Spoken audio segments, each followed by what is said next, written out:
failure and failure in success. This is what Doglapan means for Ashneer Grover. Everything in this book is according to his opinion.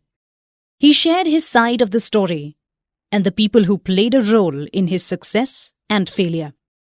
You might feel emotions such as excitement, anger, or shock.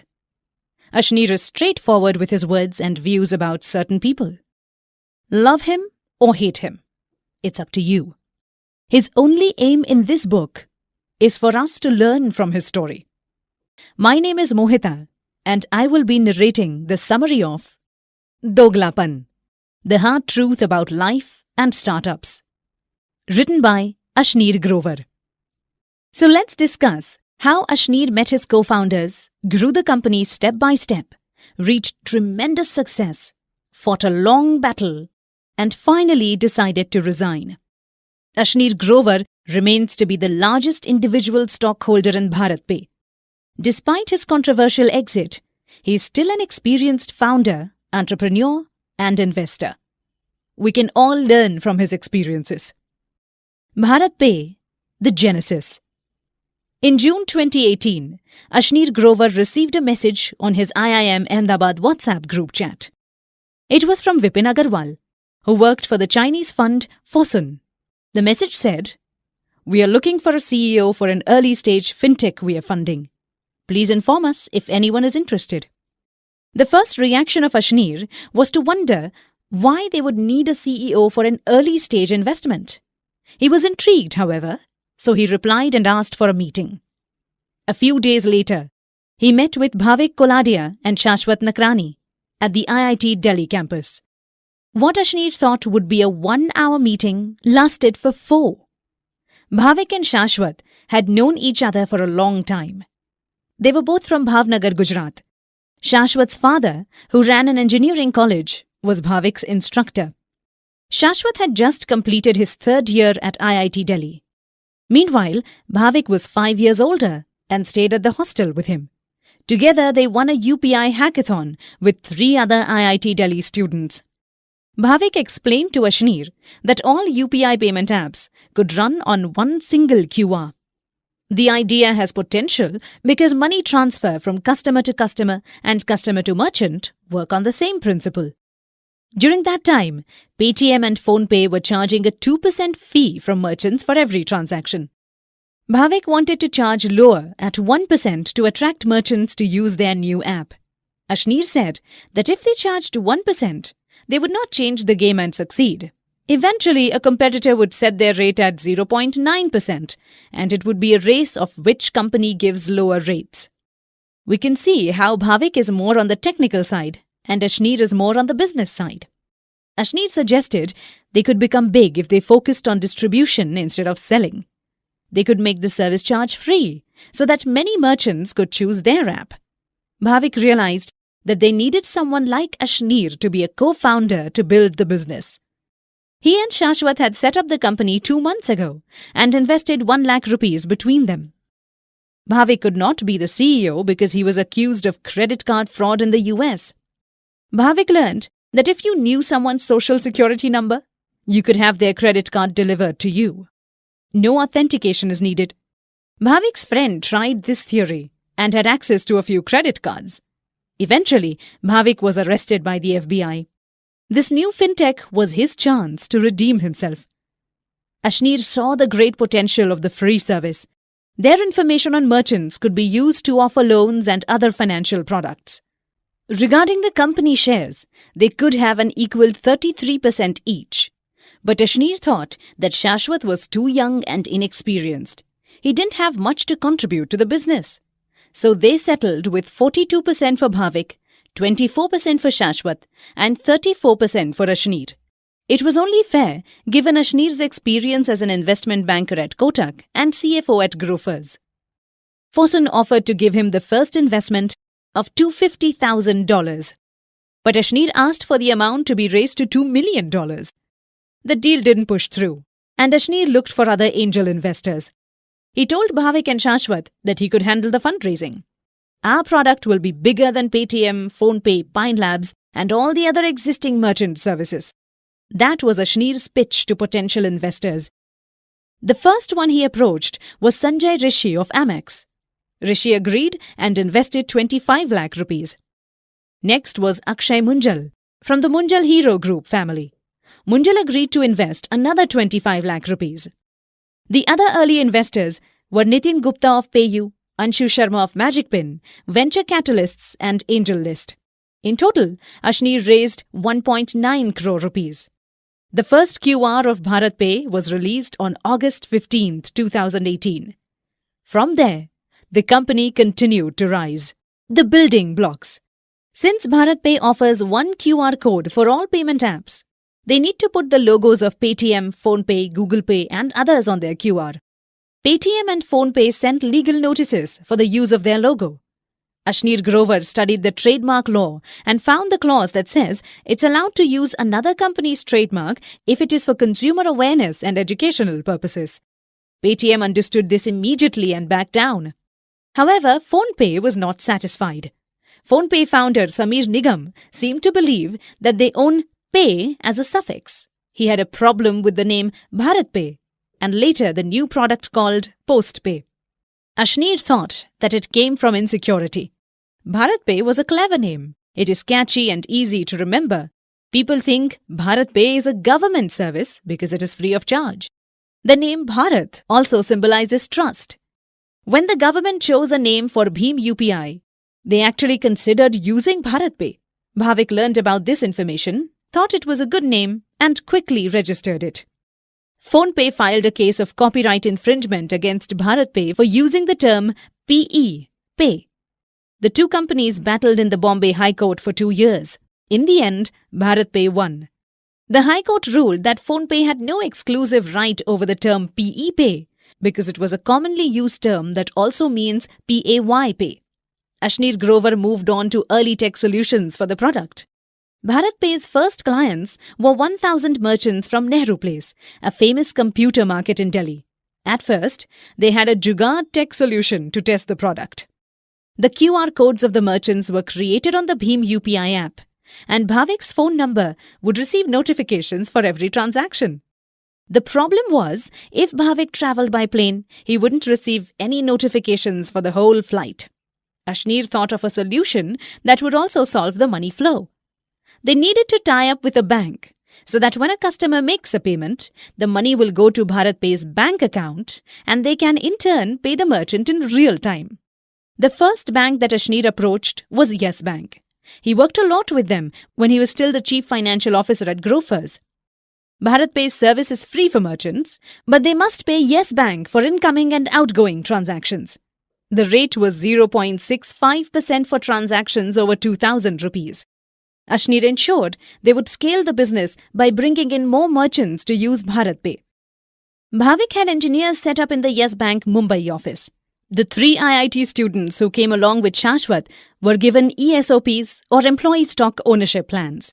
Bhavik also hired an external tech agency and several graduating students from Shashwat's dad's engineering college. They became as thrift on tech cost as they could. Next, Ashneer worked on how to pay the merchants in real time. The first model was to acquire merchants, get their bank account details, and send them a welcome kit with specific QR codes. They needed to move quicker than that, so Ashneer thought of pre-printing QR codes. When a merchant approves, they just enter their bank account number and IFSC code. After that, the pre-printed QR code would already be linked to the merchant. Paytm and PhonePe charged merchants 2% for every transaction. They also sent the payments to merchants 2 full days after the transaction was done. BharatPe changed all that by being free of charge and paying in real time. If you are the store owner, you will get the customer's payment without deductions and receive it immediately as soon as the customer clicks on the app. Bhavik handles the tech side while Ashneer is busy with banking relationships, fundraising, managing strategy, new product launches, and even team building. So they asked the other co-founder, Shashwat, to handle distribution and product launch in different cities. At this point, BharatPe works effectively on many merchants and transactions. The company needed someone to handle the administration side.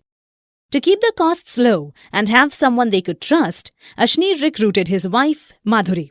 She was an entrepreneur who was great at managing admin tasks and people in general. Bhavik and Shashwat agreed.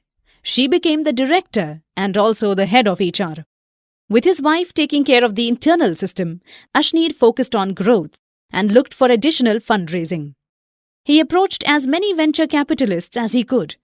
Ashneer met with Mohit Bhatnagar of Sequoia. He had to demonstrate how UPI works, though Sequoia already had investments in CitrusPay and Pine Lab. The meeting went well, but 3 months passed and Sequoia still didn't invest in BharatPe.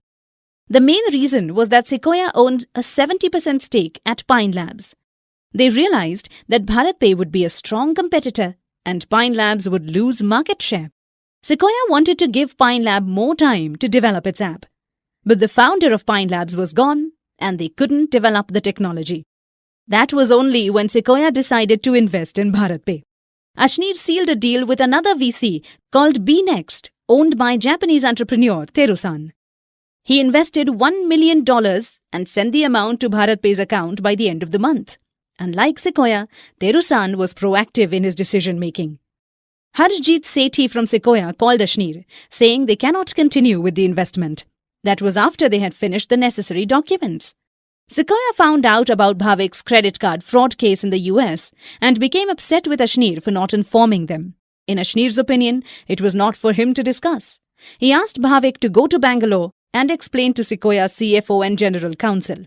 In the end, Sequoia demanded that Bhavik be eliminated from the cap table, that is a list of equities, to push through the $1 million investment. Teru-san of BNext and the angel investors had no problem with Bhavik's past.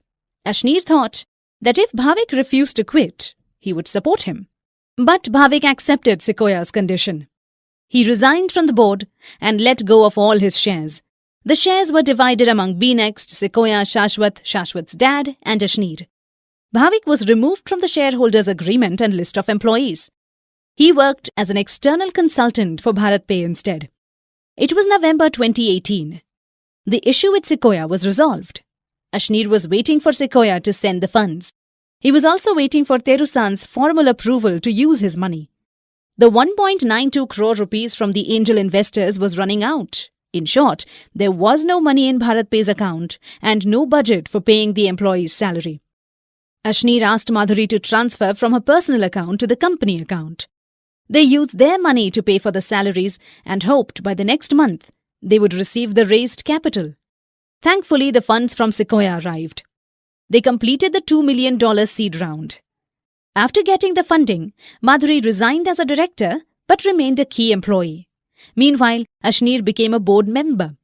With Bhavik gone, Ashneer could have placed Madhuri as a co-founder, but he didn't want Shashwat to feel he was trying to control the board. Therefore, Sequoia got a board seat.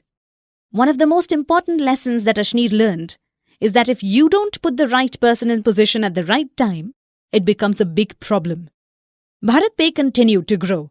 In December 2018, Ashneer informed Sequoia and BNext that he wanted to raise an additional $10 million. They told him not to look for new investors. For the next round, Sequoia invested $8 million and BNext put in $2 million. "I think you will die." That was what Mickey Malka of Ribbit Capital told Ashneer. Mickey is considered to be the big fish of the fintech industry. When he invests in a startup, other VCs would also look into it. Yet, Mickey says that BharatPe would fail. Ashneer told him, "If you know that our company will die, can you also predict when?" "Within 2 months," Mickey said without any doubt. "What happens if we don't?" Ashneer challenged. "Then I will invest in you." Ashneer ensured that Mickey would keep his promise. The stairway to success. The office of BharatPe was located in Malviya Nagar. The company moved there early 2019, occupying half of the second floor. Ashneer watched the team size very closely. For him, a tech company with many employees is inefficient. They started with 60 employees on the half floor, which grew to 125 employees when they took the whole floor. They also rented an office in the next building for 60 more engineers. Next, Ashneer became busy with some game-changing products. One of them is the loan for merchants. While other businesses do their best to wow their customers, banks thrive on the principle of intimidating people. If you go to a bank and apply for a loan, The banker will look at you from head to toe. He will judge you according to how well you dress and speak English. He will not say no directly. In his fancy English, the banker will give you reasons like the internal risk department disapproved, or he will blame the RBI. If one day you encounter a snake and a banker on the street, hit the banker first, because he is more dangerous. Ashneer wanted to treat customers fairly without biases and intimidation. He believed that fintech has an advantage over banks because it works on an algorithm. Fintech is more convenient and scalable. It can learn finance and business as fast as banks, but banks cannot learn technology as fast as fintech. In April 2019, BharatPe launched a lending product for merchants. Here is a fact. Bankers don't lend capital to shopkeepers. These small business owners have no choice but to borrow money from loan sharks that charge 4% interest monthly. Since BharatPe handles customer payments, the company knows how much a business earns monthly. They began lending to merchants at 2% interest monthly. Aside from the low interest, BharatPe also made it convenient. Instead of collecting monthly, money was automatically deducted from the merchant's account every day. It is less of a hassle and less of a burden. If a merchant earns 1,000 rupees daily through the BharatPe QR, he is eligible for a 1 lakh rupees loan, which could be paid over a year. 400 rupees would be automatically deducted from his account every day except Sundays. 1 year after the product launch, BharatPe acquired millions of merchant clients all over India. The company has loaned almost $1 billion and earned a 48% internal rate of return, IRR. In May 2019, Mickey Malka called Ashneer, saying he wanted to invest. He saw that BharatPe didn't die in 2 months and even continued to grow bigger. Ashneer went to the US to meet Mickey and several other investors. He had built a reputation for being good at fundraising, but most people don't see the pure hard work that comes with it. Ashneer believes a founder should not be afraid to go out there and tell their story. Be persistent in finding investors. If you pitch to 100 investors at least 3 times each, only 10 of them will commit. Ashneer had no choice but to wear the same clothes he slept in for his meeting with Mickey.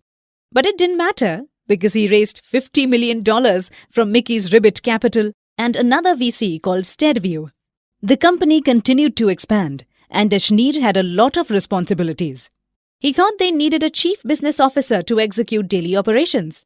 A headhunter gave him the CV of Suhail Samir from the RP Sanjeev Goenka Group. Suhail studied at the Delhi College of Engineering and IIM Lucknow. Then he became one of the youngest associate partners at McKinsey. Suhail met Sanjeev Goenka and joined his company at the higher ranks. He claimed to launch the company's snack brand 2Yum and made it grow to 500 crore rupees. Ashneer invited Suhail to his home for dinner. He learned the reason why Suhail wanted to move to a different company. It turns out that Sanjeev Goenka's son was entering the company. Suhail didn't want to build and grow the business just so that Goenka's heir could take over. The discussion went well until they came to the topic of salary expectations. Suhail said that his annual salary at Goenka is 6 crore rupees. He was also expecting a 15 crore rupees payout unconfirmed from the company. Suhail wanted Ashneer to ensure that he will get 15 crore rupees when he moves to BharatPe. But Ashneer wasn't willing to pay that amount, so their discussion ended there. Before 2019 ended, Ashneer had another fundraising trip to the US. He was accompanied by a younger employee who slept as Ashneer drove from one meeting to another. Ashneer perfected his pitch as he was driving. He was so determined to raise funds that he had more energy than a younger employee. It all paid off because he raised $75 million from Kotak Management and others. BharatPe became the only startup in India that grew from $0 to $425 million valuation in just 15 months. Souring relationships. Ashneer had always monitored their company costs and kept everything low, including his own salary. After several months of hard work and pushing for growth, Ashneer wrote to Harjit Singh of Sequoia and proposed to increase his annual salary to 60 lakh rupees. He was told to keep it at 36 lakh rupees only. VCs get millions of dollars as their salary, but they are unwilling to give founders the amount they deserve. VCs seem to believe that their money does all the hard work for them and they can treat founders as slaves. Instead, Sequoia offered to buy founder and ESOP shares worth $3 million. Harjit said that he will attend the investment committee meeting in a few days. He will have the investment approved and it's just for formality. The meeting was on Monday. Wednesday came and Ashneer still hadn't heard from Harjit. When he called, Harjit spoke to him in formal English. He said that Sequoia could not commit more capital because they had some issues with their investment structure. Ashneer instantly felt that he was being lied to. It was a vague and weak excuse. Harjit could have said that he did his best, but his seniors did not approve or that the proposition was risky for them. But Ashneer was insulted by Harjit's dishonesty and making excuses like a true banker. He lost trust in Sequoia and Harjit that day. Meanwhile, Ashneer contacted Suhail Sameer again as BharatPe really needed a chief business officer. He was surprised because Suhail had lost weight and grown a long beard. Ashneer learned that Suhail had quit from RP Sanjeev Goenka Group after supposedly receiving his 15 crore rupees. Now he was sitting idle and looking for a new job. Ashneer offered Suhail 1.75 crore rupees as an annual salary and a huge amount of ESOPs or employee stock ownership plan. He made it so all CXOs would report to Suhail for execution matters and to him for bigger strategic matters. Ashneer would solve the big problem and Suhail must execute it efficiently. At first, Suhail performed well on work ethics. He arrived early in the morning and stayed late for overtime. He also gave his best effort to make friends. Ashneer observed that Suhail was good at execution. However, he couldn't see the bigger picture or create original ideas. Then one day, Ashneer received an anonymous email saying that Suhail had an affair with a married lady in the RP Sanjeev Goenka group. That was the reason why he was asked to leave the company. This lady was even applying to be Suhail's executive assistant at BharatPe. Suhail didn't quit and instead was removed. Ashneer was shocked, but he still gave Suhail a chance. He told Suhail that he had learned about the issue and they would not hire the lady. Suhail just laughed and acted as if he wasn't affected. Martyr to one's own cause. Towards the end of 2020, Ashneer received an offer from the chairman of the Centrum Group, Jaspal Bindra. Jaspal asked Ashneer if he was interested in bidding for a bank. Centrum has handled the treasury of BharatPe since the beginning.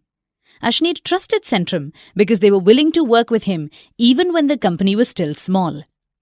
The bank that Jaspal was referring to was PMC Bank. The RBI approached the Centrum Group to see if they could take over. The fraud in PMC Bank was revealed in September 2019. The bank had created fake accounts to hide bad loans that amounted to 7,000 crores.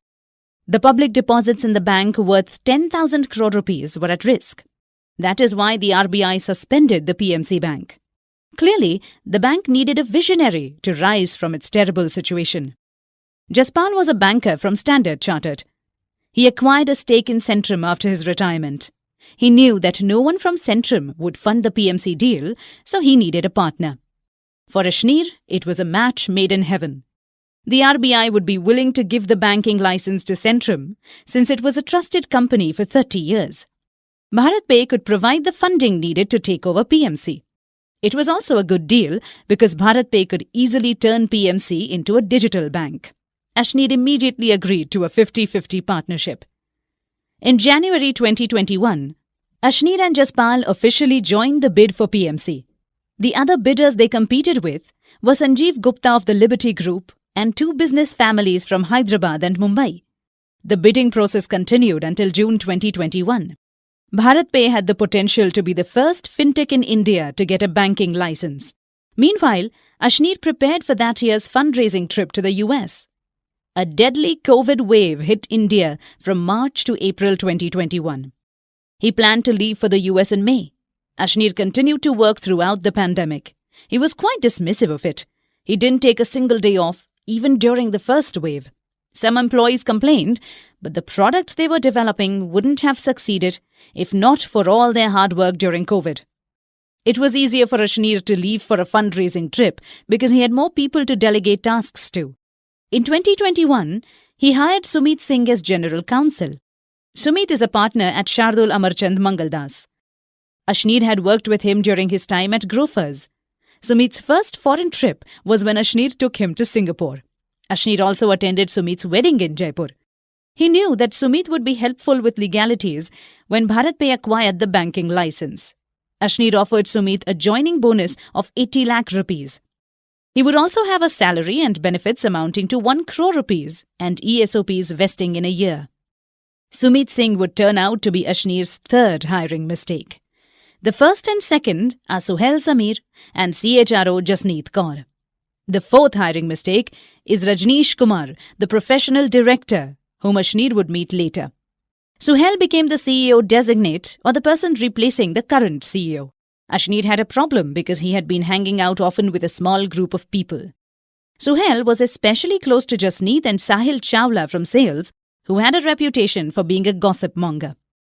Meanwhile, Bhavik thought that Jasneet's close friendship with Suhail would make it difficult for employees to trust her. Ashneer was hoping that Suhail and Jasneet would be mature professionals and fix the issue on their own. Ashneer gave clear instructions to everybody while he was gone. He assigned Jasneet to build a large tech team since hiring engineers was becoming more difficult as startups competed to get the best talents. Ashneer also assigned Suhail and Bhavik to finish BharatPe's 2 new products, PostPay and 12% Club. He left for the US on May 1st with Madhuri and their children.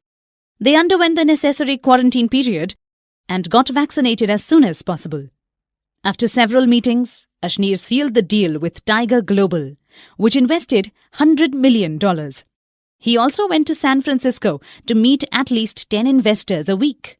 Ashneer's target was to raise $250 million, but he even reached $625 million in total. Since December 2020, Ashneer has wanted to sponsor the ICC World Cup. He found ICC better than IPL because IPL is extremely cluttered. Many media agents had approached him for IPL, but Ashneer didn't like that the number of logos on the team jerseys was too much. It was impractical to pay for IPL if people could not see the BharatPe logo.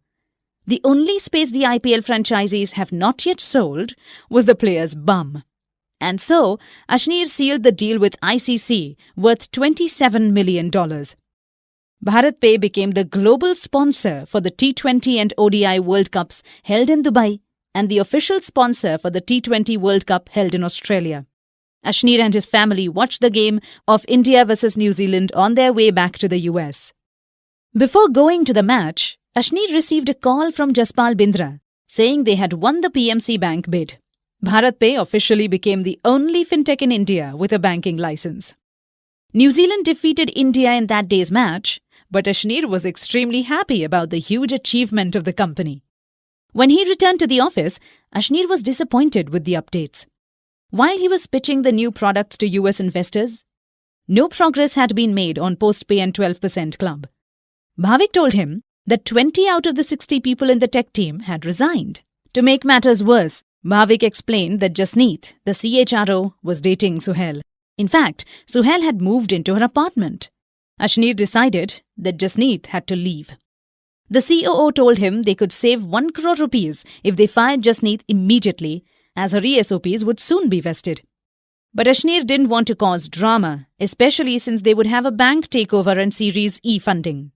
Jasneet was the one to file her resignation as soon as she got her money from the ESOPs. Suhail even had the guts to tell Ashneer that he didn't know that Jasneet had resigned.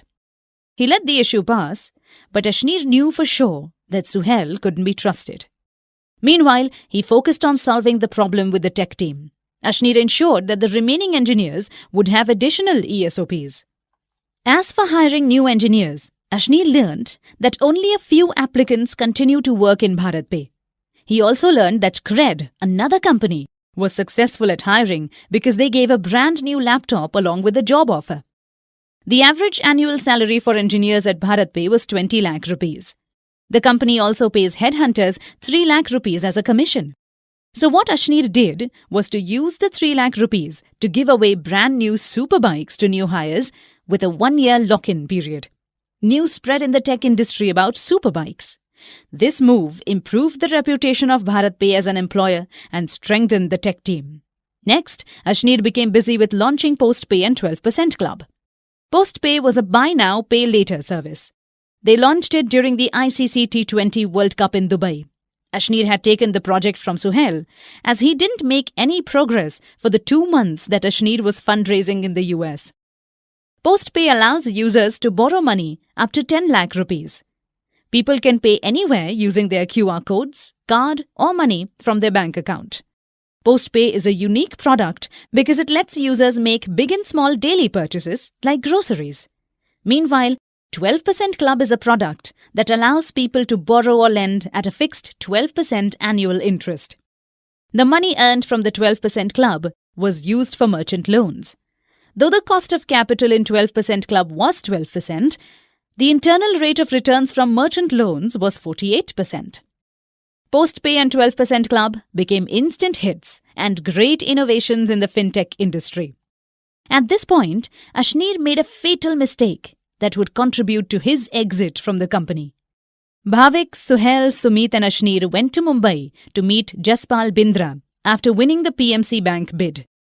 While Ashneer rested in his room in the evening, all the others stayed in Bhavik's room to drink.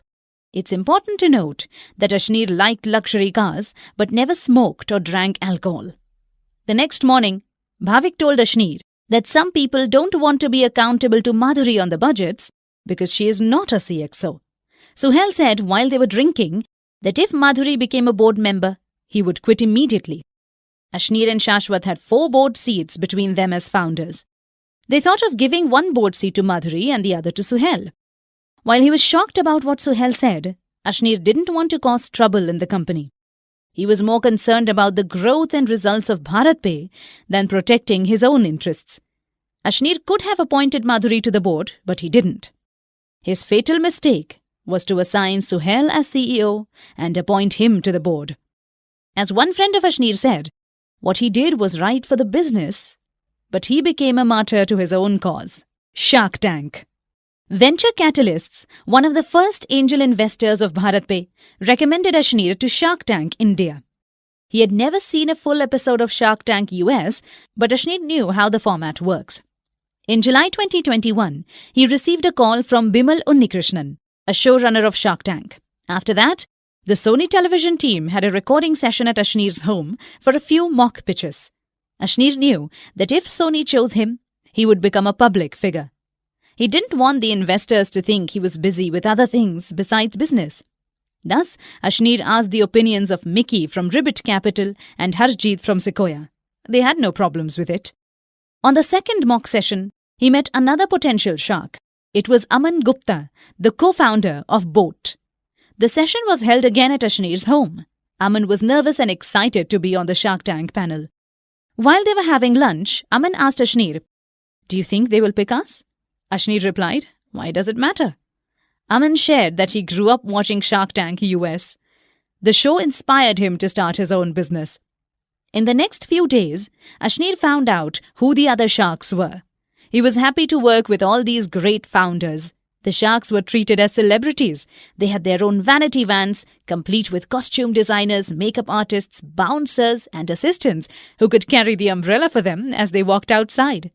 Ashneer truly felt important and pampered. One comment from the viewers was that the sharks tend to repeat their clothes on the show. People said that Ashneer and the others were rich enough to afford many clothes.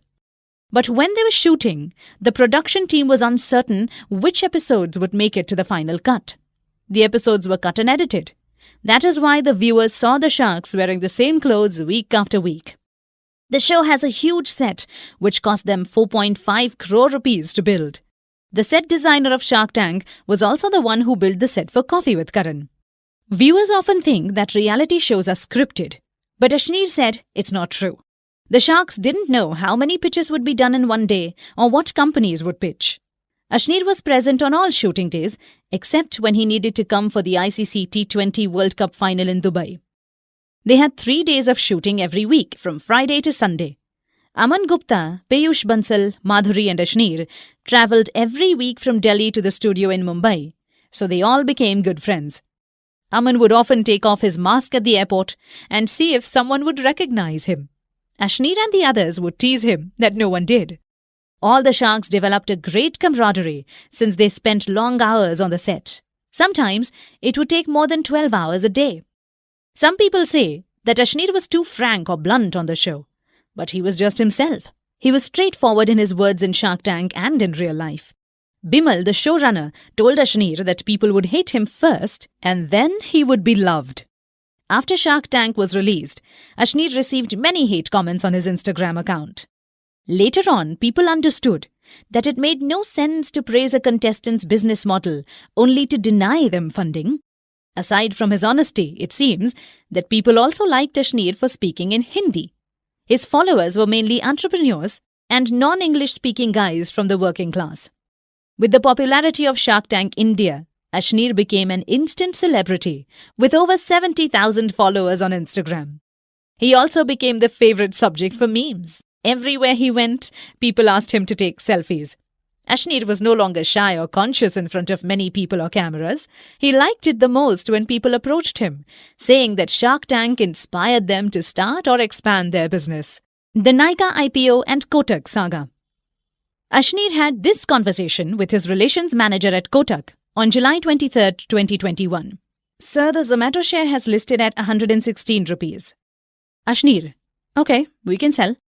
Relationship manager: I will now put you on record, sir. Meanwhile, the Zomato share price continued to rise. Relationship manager: Order executed, sir. You sold at 136 rupees per share. 8 minutes after the Zomato IPO opening, Ashneer made 2.25 crore rupees. Ashneer invested the money he earned from his stocks at BharatPe in other startups. He liked to invest in early-stage founders than existing companies on the stock exchange. Though startups are high risks, he would get more returns. In 2021, many private tech companies had their IPO listing. He wanted to invest in 4 IPOs which had very strong foundations. These startups were Zomato, Nykaa, Policybazaar, and Delivery. The relationship managers handling Ashneer's IPO investments are the same RMs handling BharatPe's wealth management at Centrum Group. These relations managers, who Ashneer called Sue and Ro, had moved to Kotak Wealth and offered to continue working with Ashneer there. Ashneer was confident about the Zomato IPO.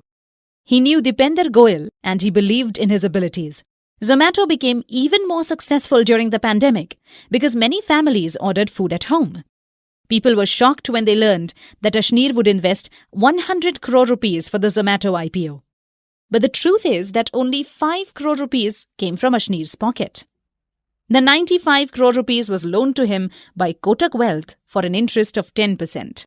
As mentioned earlier, Ashneer instructed his RMs to sell when the Zomato share price was 116 rupees. When his order was executed, the price was 136 rupees. So Ashneer made over 2.25 crore rupees. 3 months later, it was time for the Nykaa IPO. Ashneer knew that it would be a super hit. He had worked with the founder Falguni Nayyar when he was at Kotak Bank. BharatPe and Nykaa also had a common investor, Steadview, who had great confidence in Nayyar. Before Ashneer went to Mumbai for the Shark Tank shooting, his RMs at Kotak Wealth sent him the documents for the IPO financing.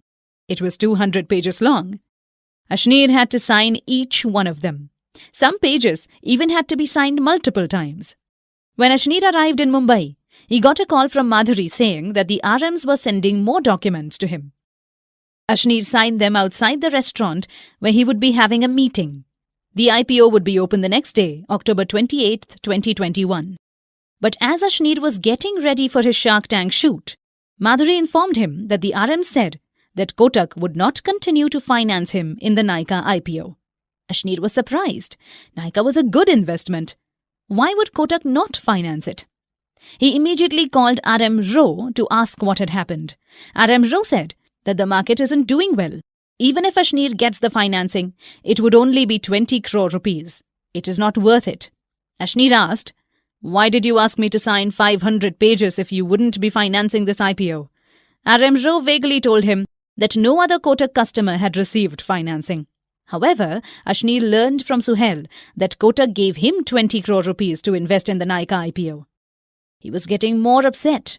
Ashneer's calls to the RMs became more straightforward.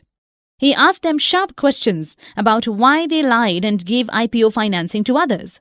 The RMs only gave Ashneer unconvincing excuses and lies.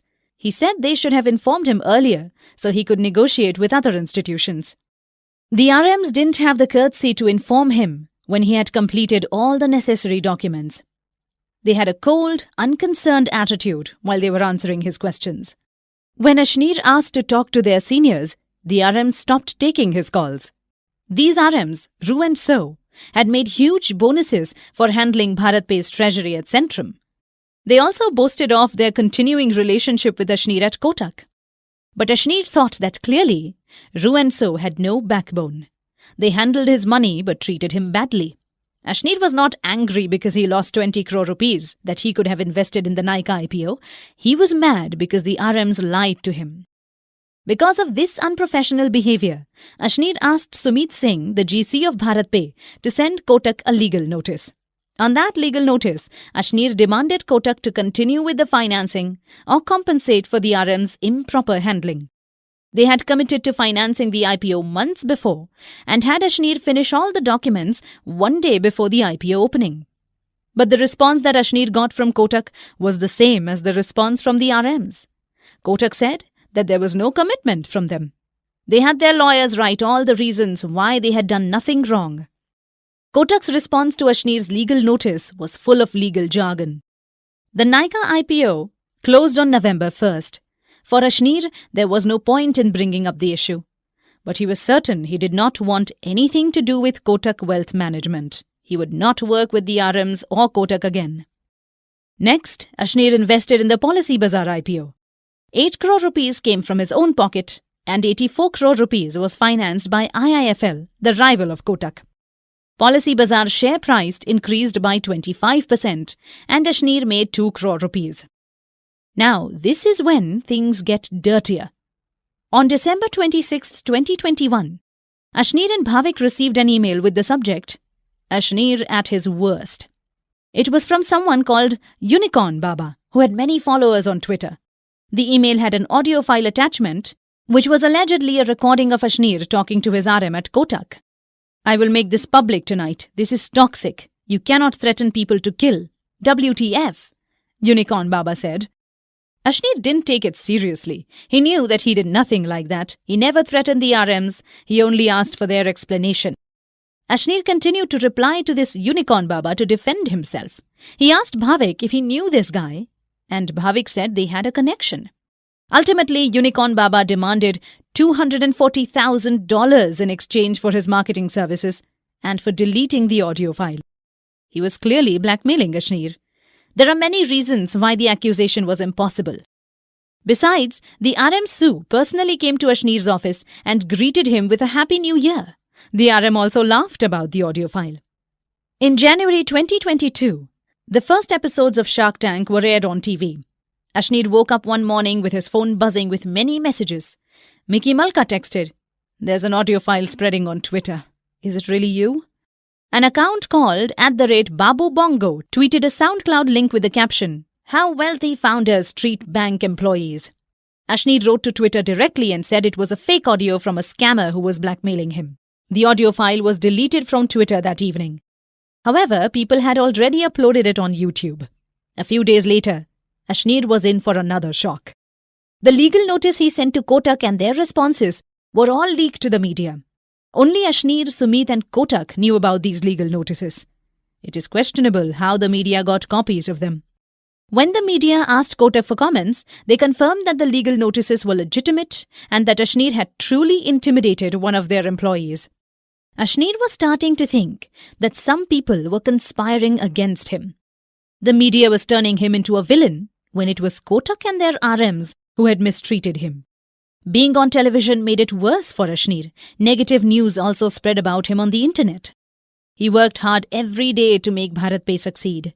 Yet, someone worked harder to pull him down. Ashneer thought it would be better if he took voluntary leave to let the issue die down. Bhavik, Suhail and Sumit told him they would reject his proposal for voluntary leave in the board meeting. Meanwhile, Ashneer hired Rajneesh Kumar as a professional director. He was the former chairman of the State Bank of India, who Ashneer happened to meet earlier that year. Rajneesh would receive an annual fee of 50 lakh rupees and ESOPs worth 20 crore rupees. But on his first day of work, he asked Ashneer to increase his ESOPs to 3 crore rupees. It was an early sign of bad intent and greed that Ashneer should have thought about. Rajneesh Kumar would turn out to be Ashneer's fourth hiring mistake. The other three were Suhail, Sumit and Jasneet. Rajneesh commented that the whole issue about the audio file and legal notices was blown out of proportion. He tried to speak to a high-level person in Kotak, as he was on the Kotak Fund Board. Ashneer thought that the issue would come to an end. He had no idea that it was just the beginning, the ultimate deception. Ashneer's exit from BharatPe became the most controversial issue in the startup world. It was thanks to the media and his own investors who plotted against him. We will now discuss the events that led to Ashneer's exit. Here are the characters and their motives against him. We must take note that all these events happened according to Ashneer. Shashwat Nakrani, the 20-year-old dropout from IIT Delhi, who happened to be at the right place at the right time. He made millions doing nothing. Shashwat was easily influenced by Suhail to join the plot against Ashneer. His position as a young co-founder, director and signatory to the shareholders agreement, SHA, was taken advantage of by the others to manipulate him. Shashwat had not contributed anything to board meetings or gained any investment from BharatPe. He must have felt insecure with Ashneer being the sole face of the company. Ashneer continued the hard work and covered up for Shashwat to the investors while he finished his degree at IIT. Despite this, Shashwat never returned any of Ashneer's calls throughout the whole issue. Bhavik Koladia. It was very painful for Ashneer to find out that Bhavik was among the traitors. He felt like Julius Caesar, who was stabbed by his own son, Brutus. Remember that Bhavik had a credit card fraud case in the US. He was looking for a way to redeem himself when he was forced to return to India. Ashneer believed in Bhavik when no one did and co-founded BharatPe. Bhavik lived in Ashneer's house in Malviya Nagar for 2 years without paying rent. Madhuri also loaned crores to Bhavik's wife to start a business. Did Suhail and Sumit poison Bhavik's mind during their drinking sessions to hate Ashneer? Or did they promise Bhavik that he would regain his shares once Ashneer was removed from the company? Suhail Samir. He probably became insecure because Ashneer said they would have a new CFO, which Suhail thought would be a hindrance to him. Ashneer gave him 11 crore rupees worth of ESOPs, which he would receive after a year. No one else in Indian startups had been given that much. Ashneer also made Suhail the CEO and a board director. What Ashneer got in return was betrayal. Suhail took advantage of the fact that Ashneer doesn't drink alcohol. He would call Bhavik and Shashwat to drink and influence them to hate Ashneer. Sequoia. At first, Sequoia was hesitant to invest in BharatPe, but they became the largest shareholder at 19%. Their equity was worth $500 million. Shailendra Singh, the managing director of Sequoia, had invested in Pine Labs for 10 years. Pine Labs was supposed to have its IPO and give Sequoia its biggest returns. But it didn't happen because Ashneer pushed for the success of Postpay and the banking license. However, Sequoia had the most benefit by merging BharatPe and Pine Labs when Ashneer resigned. He would not have approved it if he had been around. Mickey Malka. He believed the US funds invested in BharatPe because he did it first. Did Mickey worry that Ashneer's issues would cause BharatPe's bank licenses to be taken away? Or was he secretly unhappy that Ashneer joined Shark Tank and thought it was time to put Ashneer where he belonged? Rajneesh Kumar.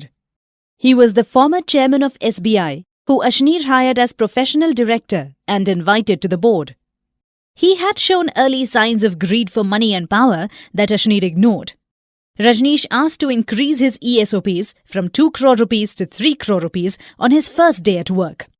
He even asked Ashneer to get him a free membership to the DLF golf course. Sumit Singh.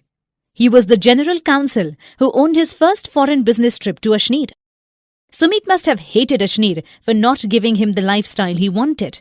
He must have sown revenge because Ashneer asked why the company's legal costs had kept increasing since he became GC.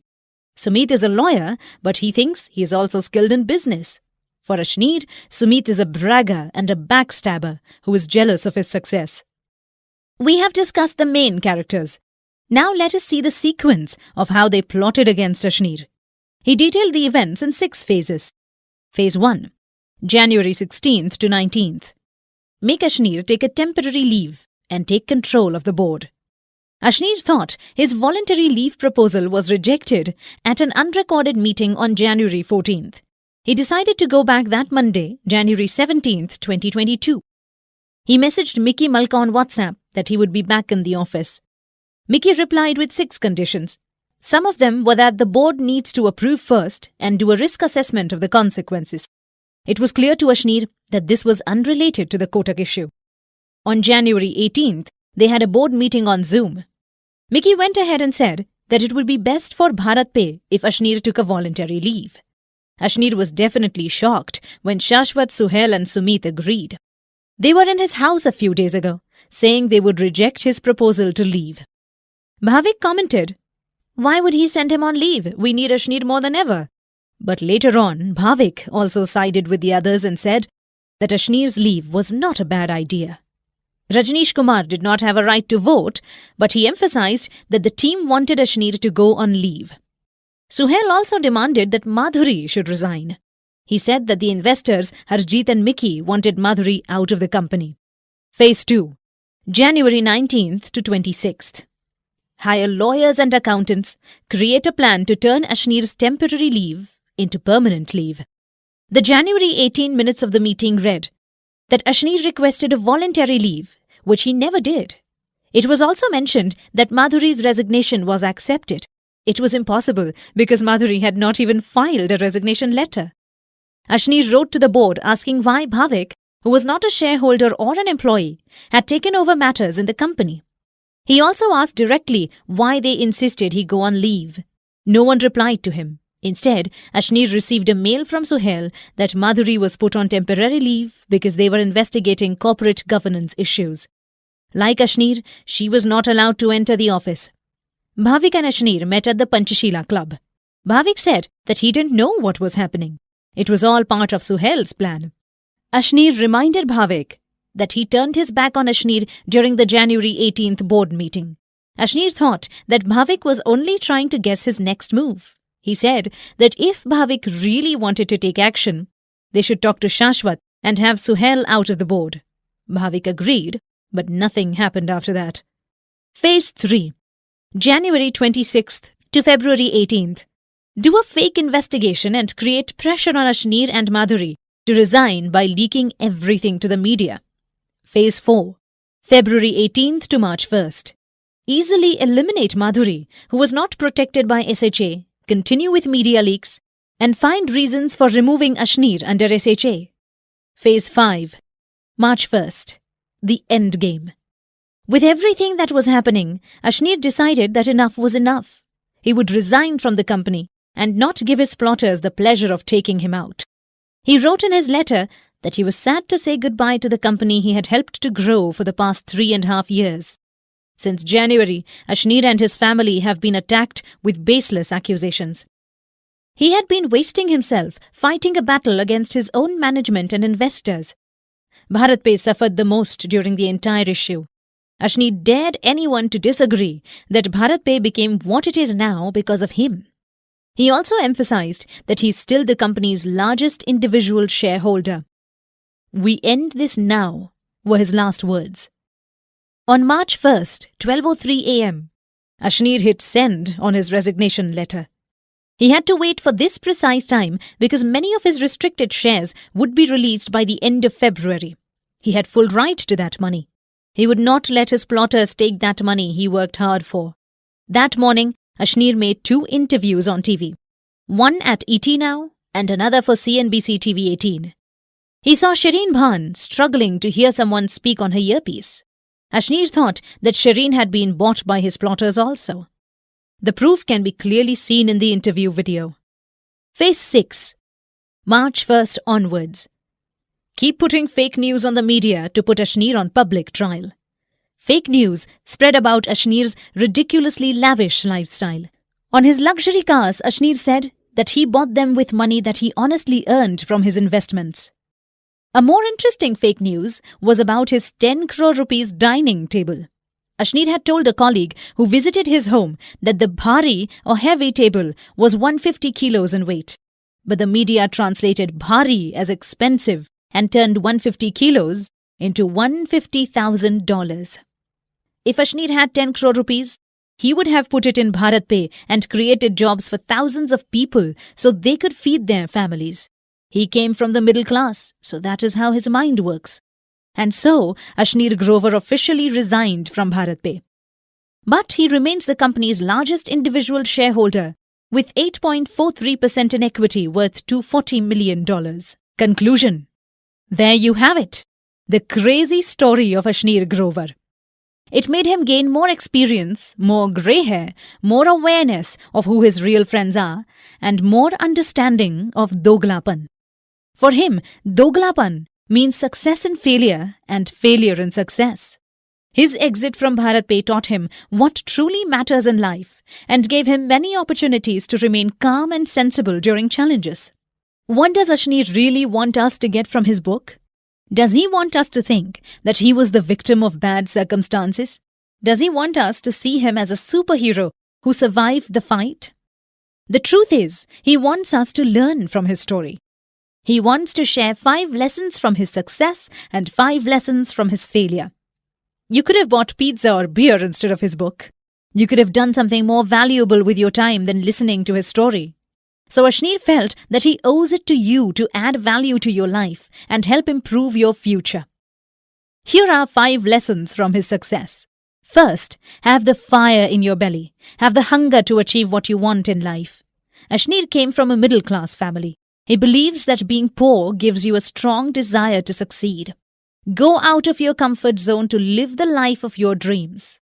Second, a stable job will not make you wealthy. Ashneer has nothing against being an employee. His father was a CA and his mother was a teacher. He was an employee for 9 years himself. But you cannot have a better lifestyle with a regular income. If you have the patience and appetite to be an entrepreneur, you can earn more than you can ever imagine. Third, have the desire to become someone more successful. We often teach our children to avoid rich people because we fear they will get spoiled. But Ashneer believes in the opposite. We must spend more time with people who are more successful and wealthier than us. If you're invited to a rich man's home, accept it. Observe and learn how he can afford everything. This will lead you to think that if he can do it, you can too. Fourth, delegate.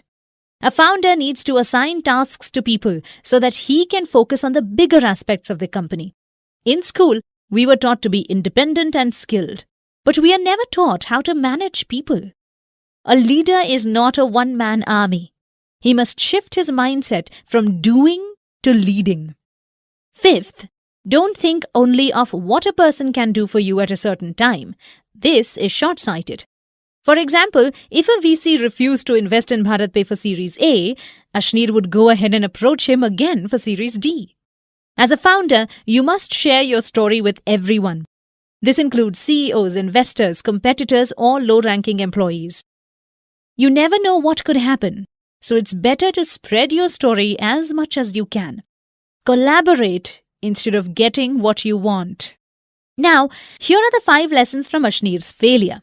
First, if you want a successful business, prioritize your relationship with the customer. You have a product and the customer pays for it. For different reasons, your co-founders, investors, suppliers, employees and competitors come in between you and your customers.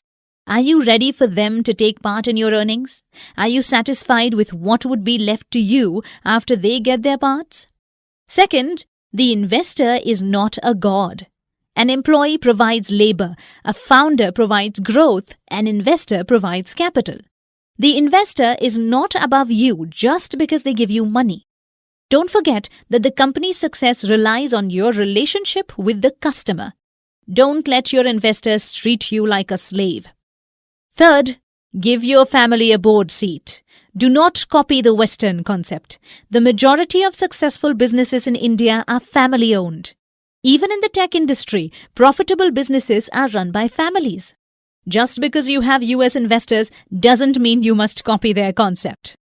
Only your family would be loyal to you through the good times and the bad, not your employees, investors, or friends of 20 years. Fourth, don't be a martyr to your own cause. Liquidate your stocks at every opportunity. As a founder, it's good to have cash in the bank. Ask your investors for more shares. Don't give your employees liquidity greater than their annual salary. Ashneer gave more cash exits to ESOP holders than any other founder in the country.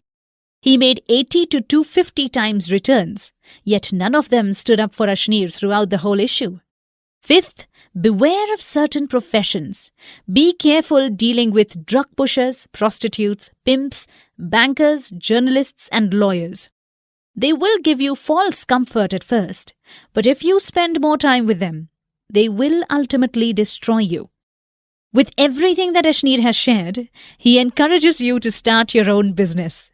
Don't be afraid to make mistakes. His only advice is not to commit the same mistakes as he did.